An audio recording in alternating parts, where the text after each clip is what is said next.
Bom dia, Pará, de volta às 6h42 e voltamos com as notícias do esporte. Carlos Ferreira chegando por aqui. Torcida Cruz Maltina, principalmente em festa, né, Ferreira? Bom dia para você. Bom dia, Márcio. Bom dia, Thaís. Bom dia, Ferreira. Bom dia, pessoal de casa. Bom dia, torcida da Tuna. 7 anos de espera e a Tuna está de volta ao Campeonato Paraense na categoria principal, né? A elite do futebol regional. E aí a Nação Cruz Maltina naturalmente está curtindo muito desde o final da manhã de ontem. Que bacana. A gente vai acompanhar agora exatamente isso, né? Essa comemoração toda. A Tuna, ela está de volta, elite do Campeonato Paraense de 2021. Pois em é, 2021. 2021, exatamente. A Lusa venceu o Sport Real, garantiu vaga na decisão da segundinha e também um acesso depois desse tempo todo, aí, como comentou o Carlos Ferreira. Vamos acompanhar como é que foi esse jogo. De um lado, a Tuna com os seus 117 anos de história no futebol. Do outro, o Sport Real, que estava começando a construir um legado. Era o segundo jogo das semifinais do Campeonato Paraense da segunda divisão. A Águia do Souza poderia perder por até um gol de diferença que, mesmo assim, avançaria para a grande final da segundinha. O início da partida foi de muito estudo entre as duas equipes e pouca criatividade. Os melhores lances saíram no segundo tempo. Paulo Rangel tentou surpreender o goleiro de longe. Na cobrança de escanteio, Lucão cabeceou e a bola foi na trave. Em mais um ataque da Águia, Paulo Rangel perdeu ótima oportunidade. Só dava a Tuna. Pedrinho encarou a defesa adversária, porém o chute não foi bom. O Sport Real tentava reagir, mas sem muito êxito. A pressão continuava. Daelson foi cruzar, a zaga desviou e quase a bola entrou. Na cobrança de escanteio, Paulo Rangel cabeceou e a bola foi para fora. E de tanto tentar, saiu o gol. Bambelo fez 1-0 Tuna. E como estava no finalzinho da partida, não deu mais para o Sport Real. Final de jogo, Sport Real 0, Tuna 1. Com a vitória, a Tuna avança para a grande final da segundinha contra o Gavião QKTG e de quebra retorna à elite do futebol paraense. Missão cumprida, importante para a história da Tuna. Corrigimos um histórico do futebol paraense. A Gloriosa não pode ficar tanto tempo fora, 8 anos sem a primeira divisão. A gente vai ver o que a gente vai montar de estratégia, estudar um pouquinho o adversário, para a gente ver o que tem de melhor para botar mais um troféu na Gloriosa e quem sabe com esse grupo aí vai ser fantástico. Toda a comemoração aí, muito bacana. E na outra semifinal, o Gavião QKTG superou o São Francisco e também garantiu vaga na decisão da segundinha e o acesso para a elite do Parazão no ano que vem. No estádio do Souza, São Francisco e Gavião jogavam por uma vaga na elite do futebol paraense. Aos 15 minutos de jogo, o Leão Santareno foi para cima. Juninho arriscou a primeira, mas Vrias estava lá. Aleilson quase marcou para o QKTG neste chute que Gustavo defendeu. Depois da cobrança de escanteio, Lucas Mateus, de cabeça, abriu o placar para os santarenos, 1-0. Em seguida, Ian chutou e Vrias fez grande defesa. O Gavião poderia empatar quando Aleilson tocou para Emanuel, mas o chute foi longe. No segundo tempo, Dé fez jogada individual e quase marcou o segundo do Leão Santareno. 1 minuto depois, Tárcio tocou para Aleilson, que fez um golaço. Tudo igual no Souza. Mas o Gavião teve pouco tempo para comemorar. Depois do escanteio, a arbitragem viu mão de Emanuel na área e marcou pênalti. Dé cobrou e colocou os santarenos de novo na frente, 2-1. O jogo seguia frenético e com mais um gol de bola parada. Jonathan desviou para empatar a partida novamente. Nos minutos finais, Aleilson mandou esse chutaço na trave. Mas o placar ficou assim. Final, São Francisco 2, Gavião QKTG também 2. Por ter vencido o primeiro jogo por 1-0, o time indígena garantiu vaga na final da segundinha e o acesso para a elite do Parazão no ano que vem, onde não disputava desde 2015.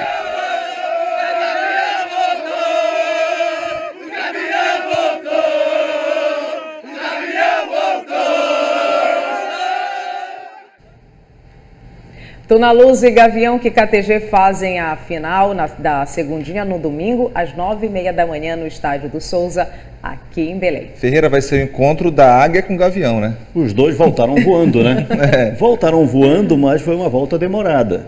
No caso do Gavião que KTG foram 5 anos. Um voo longo, né, Ferreira, para conseguir. No caso da Tuna, essa viagem nós podemos considerar, está com 7 anos, completa 8, justamente quando ela estrear no campeonato estadual, que vai ser disputado de 28 de fevereiro a 23 de maio. Termina a Série C, começa a Copa Verde. Termina a Copa Verde, começa o campeonato estadual. Não temos férias para os jogadores de futebol nesse período, por causa dos atropelos que a pandemia trouxe. Então o calendário emenda as competições agora, de um final de uma temporada para o início da outra temporada. Enfim, temos a Tuna, temos o Gavião que KTG. Eu fico imaginando o pessoal lá do Gavião. Mas só a festa para a Tuna? É só a Tuna que é importante? O Gavião é importantíssimo, é a volta do clube que representa a nação indígena, que enriquece muito o campeonato estadual, dá ao campeonato a conotação também de um intercâmbio cultural, e isso é extremamente positivo. A Tuna é pela tradição que ela tem, é por tudo que ela significa para o futebol do Pará, por ser o berço de grandes craques que saíram da Tuna para grandes clubes do Brasil, que saíram da Tuna, mundo, né? Passando ou não pelo Remo ou pelo Paysandu. Então a Tuna é uma mãezona no futebol do Pará, tem essa importância toda. Agora, o importante é que a Tuna volta com méritos. Ela batalhou, patinou, e aí muito se defendia que deveria ser facilitada a volta da Tuna pela importância que ela tem.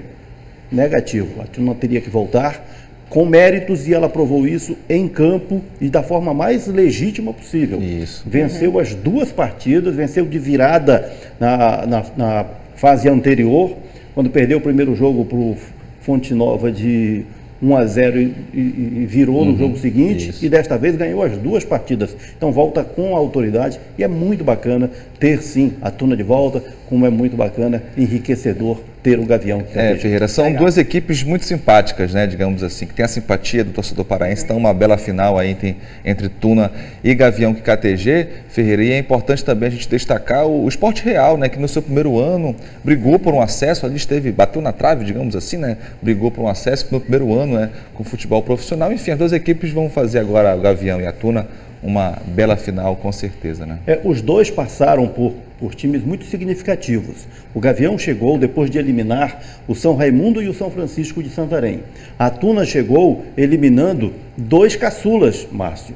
O Fonte Nova, que é um time aqui do bairro de Nazaré, e o Sport Real do bairro do Guamá. 2 estreantes que cumpriram um belo papel também. Certo. Agora explica pra gente essa questão de aglomeração na beira do campo, isso lá em Magalhães Barata. O que foi que houve, Ferreira? Um festão, posso te assegurar.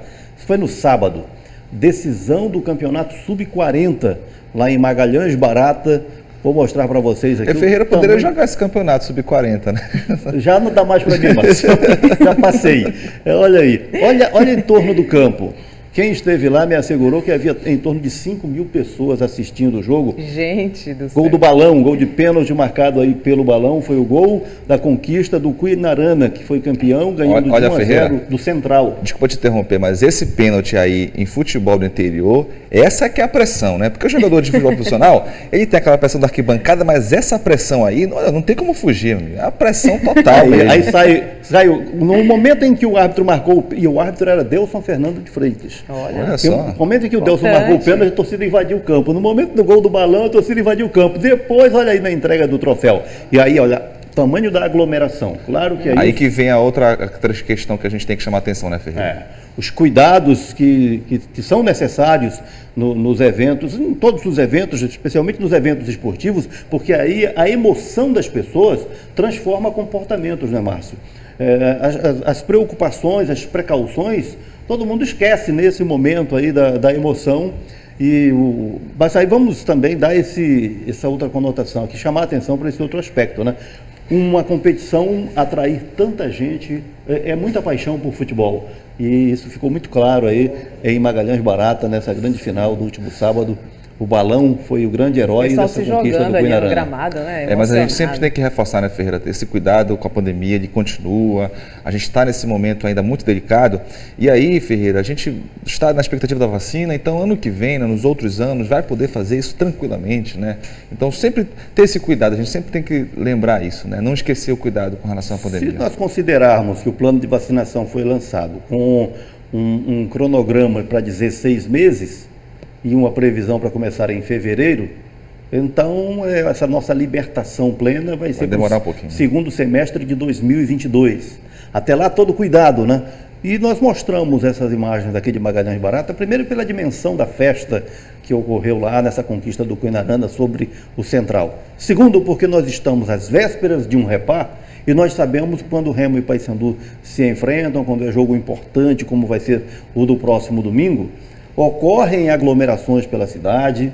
Nós já mostramos aqui o que ocorre quando as delegações saem do local de concentração rumo ao estádio, o que ocorre nos locais onde as pessoas se aglomeram para assistir o jogo.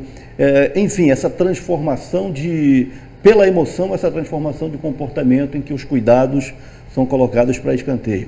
Gente, vamos ter responsabilidade, vamos ter empatia, vamos ter cuidado com o próximo. É futebol, é emoção, é repá, mas a saúde está acima de tudo, os cuidados são sempre prioritários. Certo. Então, sejamos responsáveis. Verdade. Sim, verdade. Ferreira, mas volta depois justamente para a gente falar sobre essa preparação de Remo e Paysandu para esse jogo do fim de semana. Tá bom, falei tanto de pandemia, eu vou te dizer uma coisa, no meu retorno, eu vou falar de repá mostrando quem está se privilegiando da pandemia no futebol. Certo. Tá bom? Então, tá Vou bom. trazer esses casos daqui a pouco. Até já, Ferreira. Levanta do banco. Levanta do banco. Tá na hora. Já falamos da Tuna, do Gavião, que subiram, hein, Ferreira? Pois é, nós vamos falar do repá dentro de campo, mas me deixa antes fazer um registro aqui. Na semana passada, eu registrei a eleição de Tony Coceiro, presidente do Conselho Deliberativo do Paysandu. Então agora é a vez do Remo. Ontem à noite, Milton Campos foi eleito presidente do Conselho Deliberativo do Remo. Está feito o registro. Então agora o assunto é o repá. Do lado azulino, o atacante Charles, que teve um gol anulado na última rodada, está animado para voltar a balançar as redes. Pois é, já no papão, o lateral Tony, que marcou o primeiro gol pelo clube contra o Ipiranga, que é um clássico bem diferente do último encontro. Vamos ver. O sincerão lateral direito do Paysandu foi para a entrevista. O torcedor pode esperar então um clássico totalmente diferente do que foi o último entre Remo e Paysandu. Foi um jogo muito apático, não do nosso lado, como também do nosso adversário. Agora é totalmente diferente, é quadrangular. Esperamos que a gente possa fazer o nosso objetivo, que é a vitória. O Tony Ramos do Papão precisou de 32 jogos para fazer o primeiro gol pelo clube, justamente na estreia do quadrangular decisivo da Série C contra o Ipiranga. E olha que o pernambucano Tony Everton Ramos da Silva ainda acertou a trave na cobrança. Foi discreto na comemoração, mas o gol teve uma importância gigante. Eu vinha buscando esse gol muito constante, né? Mas não vinha fazendo. Tive algumas oportunidades sim nos jogos anteriores. Espero que as próximas oportunidades eu possa concretizar em gol. No final de semana, Tony quase perdeu aquele gol, mas a trave acabou ajudando o bicolor. Já o azulino Charles também ficou no quase, mas de uma forma diferente, já que o gol marcado diante do Londrina foi anulado na estreia do Leão no quadrangular. O atacante lamentou justamente porque vive um bom momento no clube. O gol contra o Manaus saiu na hora certa, teve esse contra o Londrina, na minha opinião foi um gol legal. Isso vai passando confiança, né? No trabalho as coisas vão fluindo naturalmente e consequentemente no jogo também. Aquela bola que a gente menos espera sempre sobra e, se Deus quiser, espero poder ajudar com gols nesse clássico aí. O empate em 0-0 diante do Londrina, no interior do Paraná, deixou o Remo na terceira posição do grupo. Agora, os azulinos têm 2 partidas seguidas em Belém, o clássico contra o Paysandu e o Ipiranga na rodada seguinte. Paulo Bonamigo vai intensificando os trabalhos técnicos e táticos para o 7º Clássico Repá em 2020. Um capítulo importante para quem quiser escrever a história do acesso. A gente precisa vencer mas também vamos com calma. Sabemos que não vai ser de qualquer forma e vamos ter que, como eu sempre falo, impor o nosso jogo para que a gente consiga fazer os pontos na medida do possível e para tentar esse acesso aí o quanto antes. Reforçando então, Remo e Paysandu jogam domingo às 18 horas no Mangueirão e você vai poder acompanhar essa partida em tempo real pelo ge.globo/PA. Carlos Ferreira, Tony quer um clássico diferente. Acho que todo mundo quer um clássico diferente em relação ao último, né? Olha, ainda bem que ele quer, né? Ele que está lá dentro, ainda bem que ele quer, porque o repar anterior foi ridículo. Foi o pior repar de todos que nós já tivemos até agora. Desta vez, numa circunstância assim, bem diferente, é decisão, é valendo. Digamos que, na melhor das hipóteses, teremos os dois na Série B do ano que vem, maravilha. Mas se só couber um, esse jogo pode ser uma decisão nesse aspecto, né? Então vale demais as torcidas completamente envolvidas, apesar de impedidas de ir ao estádio, os jogadores envolvidos e a nossa esperança de que seja de fato um jogo digno da história do repar. Daí para frente é muito por conta da aplicação, da transpiração, da organização, de todas as armas que as equipes possam ter nesse clássico que domina todas as atenções, porque desta vez é importante. Pois é, e Remo e Paysandu a gente sabe que tem jogador de tudo que é lugar, né?